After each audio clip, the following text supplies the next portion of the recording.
Hey, it's Mike from Apollo back again with another free custom GPT. Here we go. The brand personality GPT. Now, what's really fun about today's GPT compared to the other ones that I've shared with you, this one's definitely more on art, emotion, personality, all of that good stuff. A lot of the tools that I've built are very metrics, data, very scientific method.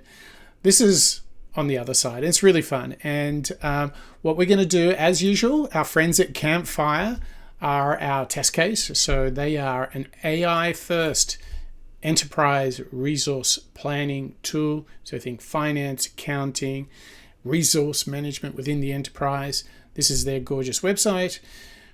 We're going to do a report and we're going to talk about what's inside a great brand personality framework or approach and why it's so important and the role it can play.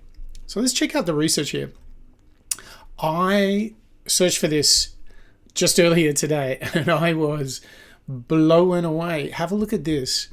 The role of emotion, and obviously the linkage here is that if you have a really powerful brand personality, it creates emotion. So it's how you tell the story. Of course, part of that is what you're saying, but it's also how you're saying it. So check this out.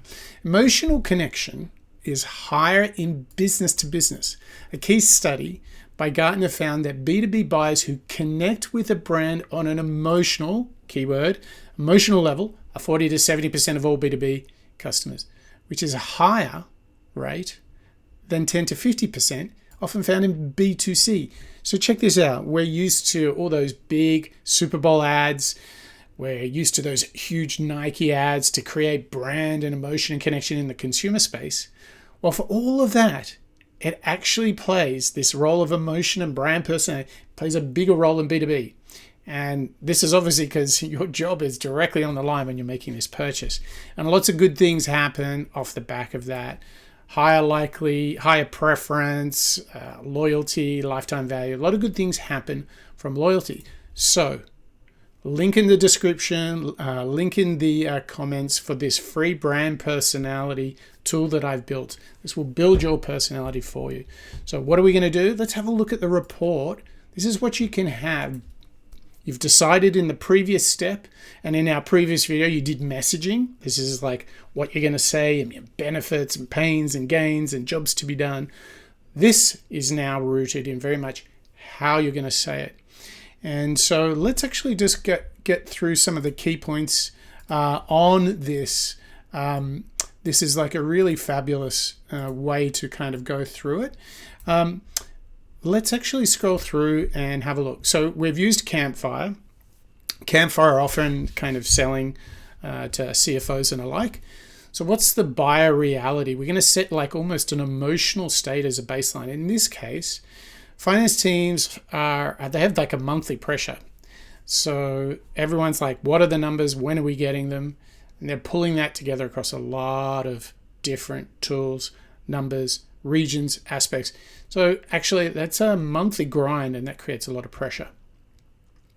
So as Campfire, they're serving these markets with these sorts of employees. So now we're starting to frame up, okay, we know what the customer is going through. Here's actually a bit of a segmentation, a bit of a tam sam sum. And you see here the CFO right through to a VP of finance or even maybe ops. Okay, so this is the picture. Pretty mature businesses at Series C and beyond. Okay. So now let's get into the tension that is the starting point. It's like the lens, the emotional state they're in when they look at the proposition of Campfire in this case. They're thinking, if this breaks, I own the risk. And I kind of cheated and told you this at the start. Like, boy, they're really on the line here. They've got to get the numbers right.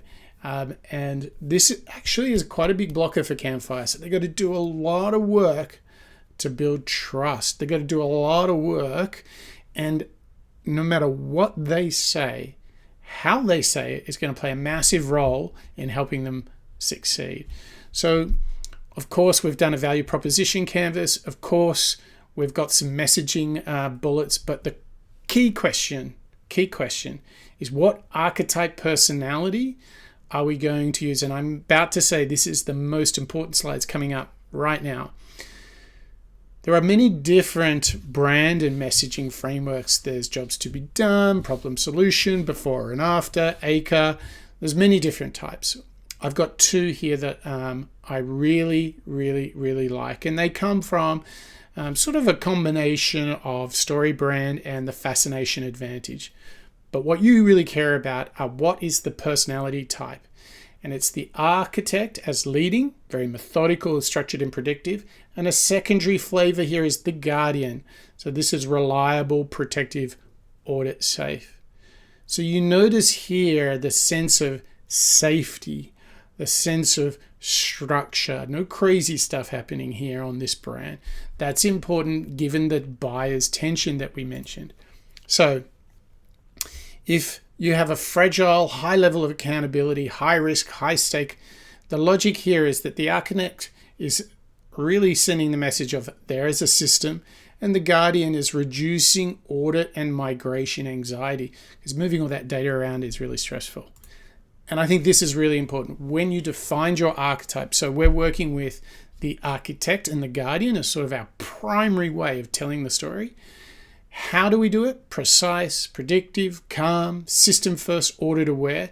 And what we are not is flashy, experimental, vague, black box AI. And then you can actually get into a bunch of things like, what is your emotional promise? Nothing breaks at close. Audits feel routine.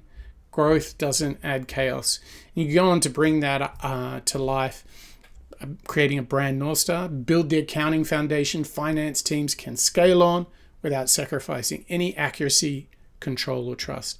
And you can go into all the sort of narratives and so forth that come off the back of this. But what I want to bring you back to is this logic, the archetype logic, and then the brand personality. Who are we? What are we not? You can dimensionalize this. There's all sorts of things like brand wheels and all of those kind of things. But I think what you see here is a way to judge. If you're looking at a design of a homepage, if you're looking at how you produce a thought leadership event, how you do a DM, whatever the format is it precise, predictive, calm, system first, audit aware? And let's make sure we're not overly flashy, experimental, vague, and black box AI.